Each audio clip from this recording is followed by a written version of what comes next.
याच्या मागे ठाणेकरांचे आशीर्वाद आहेत आणि म्हणून ठाण्यातला प्रत्येक उत्सव हा माझा कुटुंबातला उत्सव म्हणून मी पाहत असतो आणि म्हणूनच मला आज आनंद दिघे साहेबांची बाळासाहेबांची आठवण झाल्याशिवाय राहणार नाही।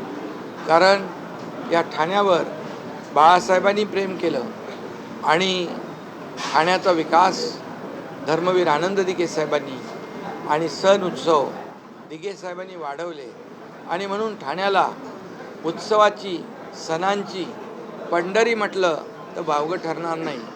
आणि त्यामुळे मी पुन्हा एकदा सर्वांना मनापासून दिवाळीच्या शुभेच्छा देतो।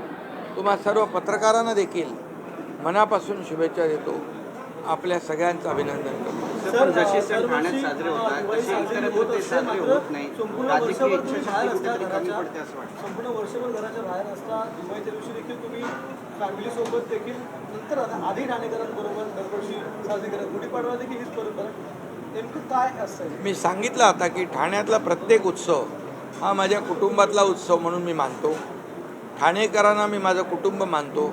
महाराष्ट्र माझं कुटुंब आहे आणि त्यामुळे या प्रत्येक उत्सवामध्ये मी अतिशय मनापासून सहभागी होत असतो आणि त्याचाच आजचा जो दिवाळी पहाट आहे ही देखील तशीच साजरी होती आहे। आणि मी नेहमी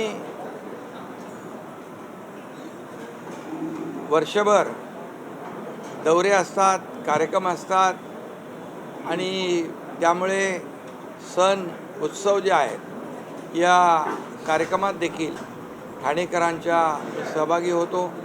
यामध्ये मला आनंद आहे की लाडक्या बहिणी पण भेटल्या। आता isakal.com आहे देशातील नंबर 1 ची मराठी न्यूज वेबसाईट। प्रत्येक अपडेटसाठी isakal.com ला नक्की भेट द्या।